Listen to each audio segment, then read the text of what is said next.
very interesting how silence is a part of communication. Communication doesn't begin with the confident speaking.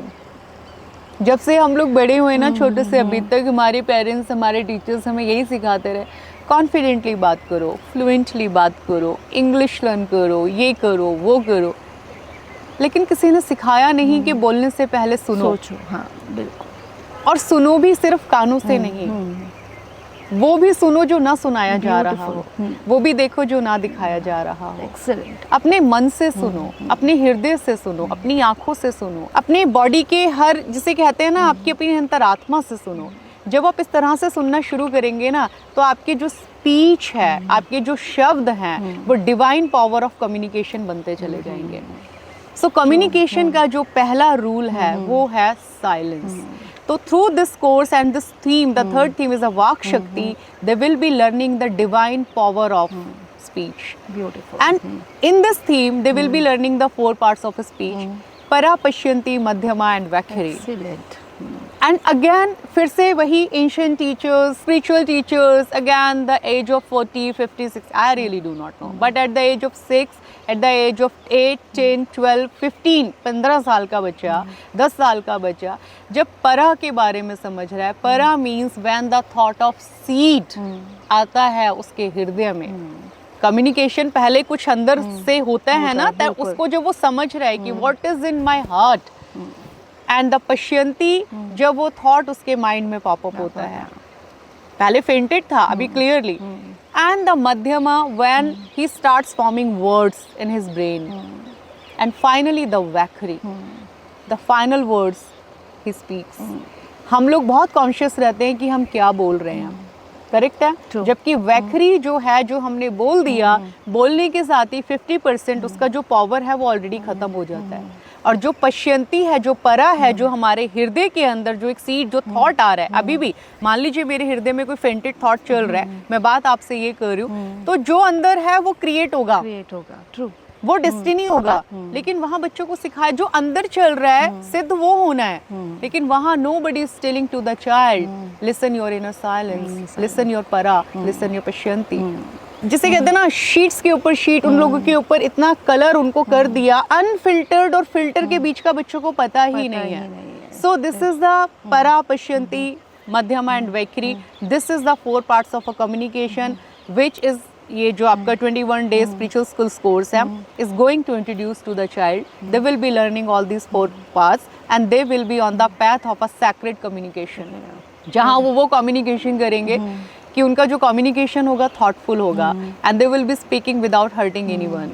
They will be listening through their eyes, they will be listening through their heart, they will be speaking consciously, truthfully, wisely. Very thoughtful. बच्चों को शब्द ज्ञान होना बहुत ज़रूरी है, and speaking less, meaning more. What a powerful shift. So my next question to you, very interesting. Digital dharma is such a relevant thing. How do you teach children to manage screen time without sounding restrictive and outdated? This world is full of screen nowadays. Everywhere is a noise of EMF.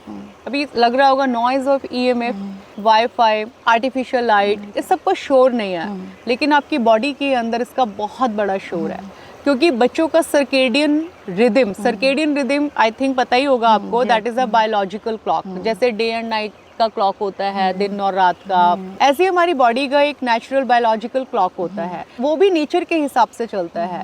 अब ये जो बिगड़ा हुआ है, ये बिगड़े हुए किसकी वजह से? इस नॉइज की वजह से, इस शोर की वजह से, EMF और जो मैंने आपको बताया आर्टिफिशियल लाइट, चारों तरफ जो आपका एडवांस टेक्नोलॉजी है, उसकी वजह से आपने देखा होगा बच्चों को बहुत स्ट्रेस, एंजाइटी, स्लीप डेप्रिवेशन, इस तरह के प्रॉब्लम है, करेक्ट। सो जिस तरह से वो अपने का डिजिटल धर्मा क्या है इस कोर्स के अंदर, सो जिस तरह से बच्चा अपना बॉडी का हाइजीन करता है एवरीडे, इसी तरीके से उसको डिजिटल हाइजीन भी करने का जरूरत है।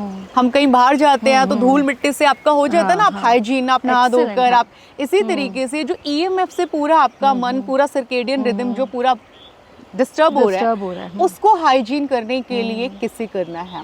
दे नो कि किस तरह से पूरा जो है, आपने देखा है कि they study hard, they scroll endlessly, they sleep late, they really do not know when to switch off their devices. जो ये theme है Digital Dharma, we will be teaching them how to cleanse their aura. Very nice. Because their attention is precious. आप अपने बच्चों का जो mind है, जो कॉन्शियसनेस है, उसको आर्टिफिशियल लाइट और पिक्सल्स की एज में डिम नहीं होने दे सकते. Their mind is sacred. We have to protect them. So with this Digital Dharma, we will be teaching them how to live delightfully, lightfully in the age of artificial light. So they will be learning a difference in between the screen time and their inner silence time. They will be knowing how to do this digital hygiene. So because this is the now of a parent nowadays, I think this is a need of an hour, I think. ये हर parent के सामने challenge है आजकल बच्चों का screen time manage करना. But आपने notice किया ये थीम 4 है 21 डे स्पिरिचुअल कोर्स के अंदर. फर्स्ट नहीं है. The first is a breath. Because through their breathing when they will be learning how to navigate their breath and how to just flow the breath from their root to heart to their mind. So वहीं से उनका digital धर्म के लिए हम उनको वहां से स्टार्ट करें. ये थीम कोई सेपरेट थीम नहीं है. ये theme is inclined with the first theme of a breathing. Then they will be learning the Ichha Jnana Kriya with the Parapashyanti and the Vak Shakti Parapashyanti Vaikri and Madhyama. ये already यहाँ तक आने के लिए ready हो चुके हैं. When every day they will be doing the 10 minutes breathing, ये आपके डिजिटल धर्म के लिए ऑलरेडी तैयार हो रहे हैं. आई मस्ट से पेरेंट्स बहुत हेल्प ले सकते हैं इस कोर्स से ताकि बच्चों का स्क्रीन टाइम मैनेज कर सके. In this course at the end of every theme there is a lufi. What a beautiful idea. How parents play and support their child in their inner growth by this session. Luffy stands for learning, U means understanding, F finding and I implementation. When we will get a contribution of parents in this journey, definitely child will grow, child will develop. True. with the cooperation of the parents. Very well parents के बिना तो मैं बोलूँ कि parents भी अकेले अधूरे हैं और हम भी अकेले अधूरे हैं. वो तुम हो तो क्या तुम हो और हम ही हम हैं. तो जब दोनों मिल जाएंगे तो बच्चे का फाउंडेशन हम लोग तैयार कर लेंगे. Because the parents are preparing their children for the future, but we are building their foundation. Right? It is not a course, it is a shield, it is a kavach, and this is the age of AI. So with the Luffy session, after every theme, we will have a conversation with the parents. Parents की queries का answer देना, उनसे feedback लेना कि आपके बच्चे ने क्या लर्न किया और मे बी कहीं कई जगह कन्फ्यूजन्स रह गए हों. तो लूफी सेशन के थ्रू आपका 4 डेज आपका एक थीम गया for 5 days, then the 6th day एक लूफी सेशन पेरेंट्स के साथ होगा, then the next theme, then again the lufi session. So it is actually I can say कि एक दूसरे के साथ मिलकर कंट्रीब्यूशन बच्चे की पूरा स्किल्स को डेवलप करने के लिए. मेरा ये मानना है कि पेरेंट्स के साथ के बिना ये अधूरा रहे. एब्सोल्युटली. तो पेरेंट्स का इसमें प्रॉपर साथ चाहिए. Absolutely. Really, Luffy session is such a bridge. At the end, you want to shower any message for the children and the parents? Yes, of course. Final message from I'll you? say rise your children, not only with marks, but with mantras too. Not only with the achievements, but with the awareness too. Not only with the oxygen जो आपको लगता है कि oxygen breathing no, with the prana too, dhyana too. Or let them be just aware with their rhythm, with their prana, with their dhyana, with their stillness and with their silence. We are here, हम लोग क्यों हैं यहाँ पर कि हम उनको उनसे मिला सकें. आपके शब्दों में शांति भी है और शक्ति भी. जिस तरीके से इस कोर्स को जाना है, मैं इसमें ये कहना चाहूँगी, जिस तरह ब्रह्मा ने सृष्टि की रचना की, उसी तरह ये कोर्स के द्वारा एक मैनकाइंड की रचना होती है और एक करेक्टर की रचना होती है. Thank you so much for gifting such kavach for children. Thank you. जैसे कि आपने ब्रह्मा जी की बात की, बहुत बड़ी बात हो गई, लेकिन एक अनुभव जब आपने कहा तो जो मुझे शेयर नहीं करना चाहिए था, बट अभी इतना मैं ओवरवेल्म्ड और भाव विभोर फील कर रही हूँ कि ये कोर्स ना, ये कवच ये मैंने नहीं तैयार किया है, मैं सिर्फ माध्यम हूँ. मैंने जब ये कोर्स रेडी हो रहा था तो मुझे खुद ये फील हो रहा था आई एम नो वेयर. दस अ गॉडेस जो है ना, वो अपने आप में ये काम कर रहे हैं. So I will just say to all of you, let the Devi awaken the Devi within the child. बस मैं ये बोलूँगी कि थैंक यू माँ जगदम्बा एंड द भगवती, कि मुझे लगता है कि ये मैं नहीं हूँ कहीं, मैं सिर्फ माध्यम हूँ. उन्हीं के थ्रू ये उन्हीं की एनर्जी है और ये मेरा अनुभव है. So in the world of EMFS, screen, artificial lighting and supplements, children are forgetting language of their body, and they are also losing the rhythm of their mind. So rhythm of their mind and soul.